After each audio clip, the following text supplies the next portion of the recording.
genocide on a race.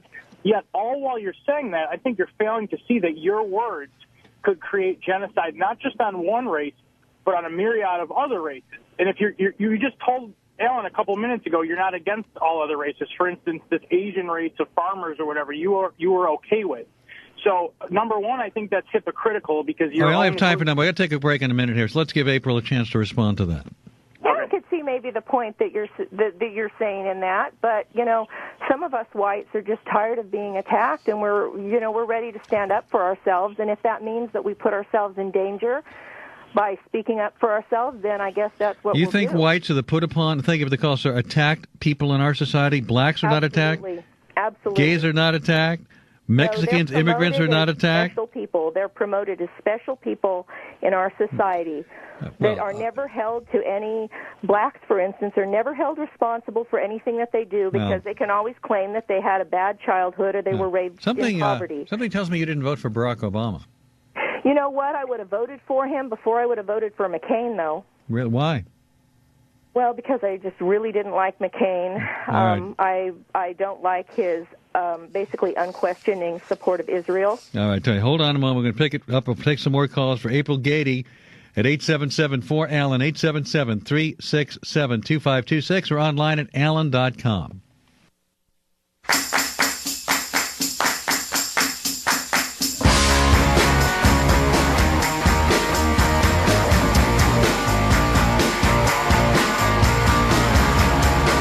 I'm Alan Combs. April Gaede previously got national attention when her daughters formed a group called Prussian Blue, where they sang to white separatist groups. She now is starting a dating service for white separatists in order to preserve the race and encourage those who are white to reproduce, because you fear that the whites are losing some of their mojo, to put it that way. Well, obviously that black gentleman that called in that was so worried about the size of his wingding, that's, I he didn't seem worried about it. You let him on because he is just a typical black man. What would be a typical black man, ma'am? So concerned about his private parts and basically... Oh, yeah, like white guys don't think about that. Hypersexualized. No, but black men seem to have a real hypersexualization about their private parts, about their genitalia. Mm-hmm. And it's something that they always like to bring up. I think the guy was just having a little fun, actually, with it. But let's go to Jack. Well, he's a good example of a black man. Jack in Chicago, hello. Hi, Alan. Hi, April.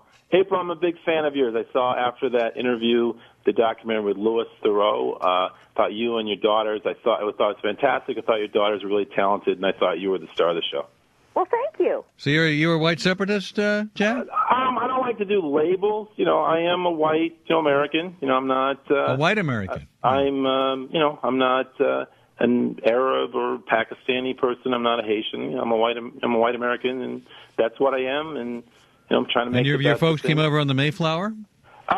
Some did. Mostly, I'm saying English, German, Irish, and part Russian, and that's what we are. Oh, you got some foreign blood in there somewhere, huh? Things. And yeah, we're mixed, and I got I'm signed up. I haven't done it yet, but I did get the email from April on matchmaking, and if I could get a wife that was you're looking for a white bride, huh?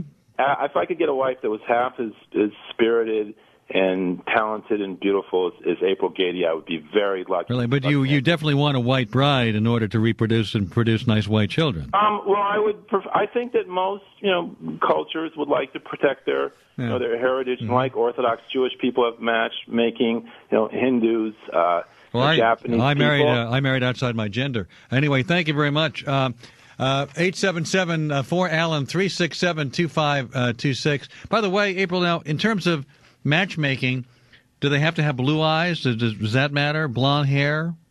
Well, one of the great things about the white race is we have such a great variation among, like I have my family, we have blue eyes and dark hair. My dad has brown eyes. And so brown eyes are okay. The eyes can be brown, just not the skin. Well, there are a lot of white people who tend to have kind of a swarthier skin that are of Mediterranean whites. Oh, yeah. From and let's face it, the Italians are probably some of the they kind of have a swarthier skin, and usually they have a little darker hair and darker eyes. And nobody could deny that what the Romans and what the Italians have been able to create as far as art and technology. You know. What are the Jews good at? Well, they're good at, they're always good at figuring out how to make money without doing much work. Really? Yeah. They're like a bunch of loafers and bums, huh? Yeah, and recently, what about that thing where recently all those Jews, they caught them hawking body parts? I'm a Jew. I got to hire someone to host the show for me while I sit and watch, because why should I? No, I should be like all the other Jews and just do nothing and let other people do the work. No, but talking is one of the best things Jews do. Really? Oh yeah, you guys are great. You have a great verbal, your verbal intelligence. But you wouldn't let me marry one of your daughters, would you? No. They wouldn't want to marry you anyway, Alan. You're not that good looking. Yeah, I know that. I know, but it's not all about looks. What about my personality? Well, I like you better than Sean Hannity, that's for sure. But he's a good white Christian.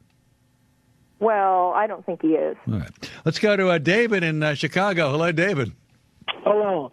April, tell me, are you a follower of the teachings of Jesus Christ? No, I'm not. I'm an atheist. Okay, thank you. All right. He thought he'd nab you on that one, huh? Yeah, I guess he thought, that's one of the reasons why, a lot of people don't realize that white nationalists have a very big variation. Some are Christian identity, some are Odinists. An Odinist? Some are. What's an Odinist? Odinists are people that follow the old Viking religion. I see. And there are people of many different religions. Right. And I just personally have never believed in all the mystical part of it. And really, honestly, my race is my religion. Liz in Indianapolis, hello. Yes, I was just going to say that you sound so ignorant, and it's really sad that we're in the 20th century and that you're still spewing this hateful, just rhetoric. It's crazy. I've never heard anything like this. Well, you haven't? You never heard of bigot before? I mean, I've heard of bigotry, but I just don't understand why in this time and age that you feel it's okay to separate cultures and people and not embrace the differences. I'm floored by that. I do embrace the differences, but the only way to embrace those differences is by not mixing. And some of us just don't want to live around other races. Have you ever seen a mixed child? They are some of the most gorgeous children that you will ever see. And for you to say those are ugly. No, they're really not.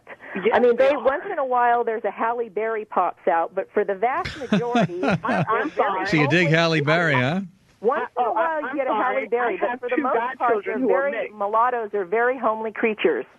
I'm sorry. I have two godchildren that are mixed, and they are very gorgeous. Well, every mom thinks their kids are gorgeous, I honey. didn't say they were my children. I said they were my godchildren. Thank you. But I have a nephew who is Hispanic and black, and he's gorgeous. Oh, is he too lazy to steal hubcaps? No, actually, he's 8 months old, and that's just ignorant. He's too young to steal hubcaps. I mean, that's just complete and total ignorance. All right. Thank you, Liz. You're not going to agree. What do you think what's so funny, April? Well, because your fantastic humor. Because I think that's very humorous. Yes, I do. What was the humor there? And I think that white people all over are laughing because they know it's true. They know it's white people. I live in a separatist community here in Montana. And you know why? The vast majority of people live here because they want to live around other white people. But they just don't really want to admit it unless, of course, they're talking to me. And then they say, yeah, April, we moved here 20 years ago because we got tired of living around Mexicans in California. Or we got tired of living around blacks in Washington, D.C., so we moved to Kalispell, Montana to be around white people. Have you ever met a black guy you like or a black woman you like? Yeah, I have, actually. Who is that? Huh? Who?